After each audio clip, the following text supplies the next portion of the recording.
This week's Torah reading is called Vayera, which means, and he showed himself.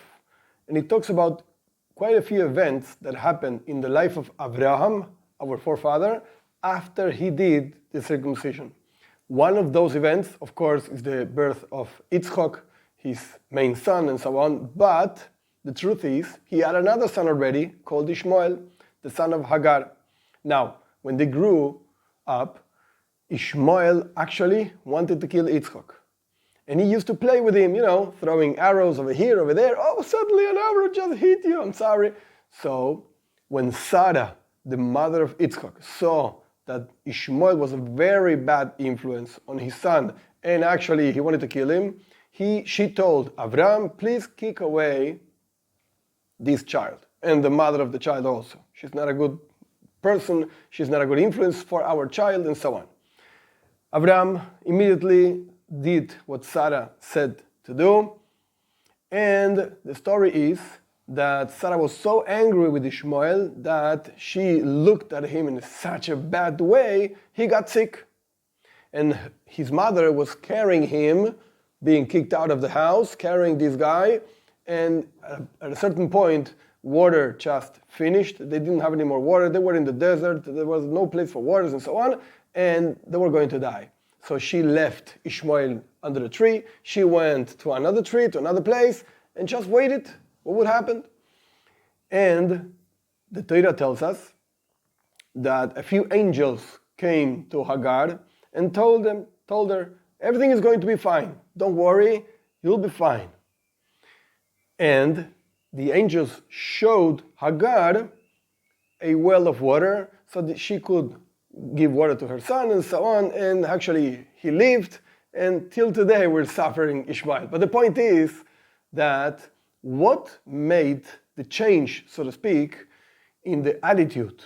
This guy, God's attitude, this guy Ishmael was a bad guy, he was going to kill Yitzchak, he was a bad influence and so on, and suddenly God is saying, you have to save this guy. I'm going to give water to this guy.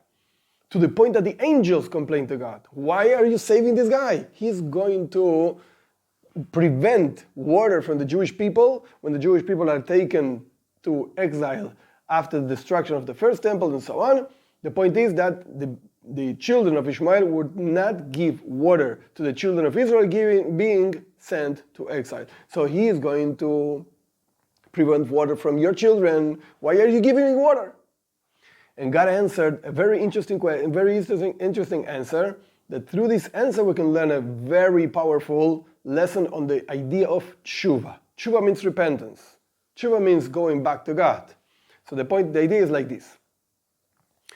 Our sages say that Ishmael himself, he saw himself in a terrible situation, he was going to die, so he was praying to God. And within his prayer, he actually repented. He did tshuva. At the point that he did tshuva, and at that moment, and in that situation, circumstance, and so on, he did tshuva. What later was going to be, okay, I don't know, but at that particular moment, he did tshuva. And the Torah tells us that, and we learn two things from that. Thing number one, the prayer of a sick person for himself is even more powerful than the prayer of others for this sick person. Because actually Hagar, his mother, the mother of Ishmael, she was praying for him. However, God answered his prayer. And furthermore, the Torah says in Hebrew, Ba'asher Usham, God heard you, Ishmael, Ba'asher Usham. What does that mean? In the place where you are. What do these words add to the idea? Of course Ishmael was there. What do you mean? God heard, he was there. No. The spiritual situation in which Ishmael was found, God heard and accepted the repentance according to the situation in which Ishmael was found right now. Not the place, the physical place, the situation in his soul. At this particular moment, he did tshuva, he repented. Later, I don't know what's going to happen. Actually, God knows, but whatever. It doesn't really matter. Right now, he did tshuva. So God answered him, and this is a very powerful teaching for each one of us. God judges us according to what we are right now, in the present. What was in the past? Okay, I repented. What is it going to be in the future? I don't know, you have free will, and you can, whatever, do and change your future and so on. Judaism does not believe in determinism. You can choose your own path, your future, and of course, For good things, God is going to reward you, and for bad things, God is going to punish you. But the point is that God is going to judge you at any certain moment in life, right now, ba'asher usham, in the place, in the spiritual situation in which you're found right now.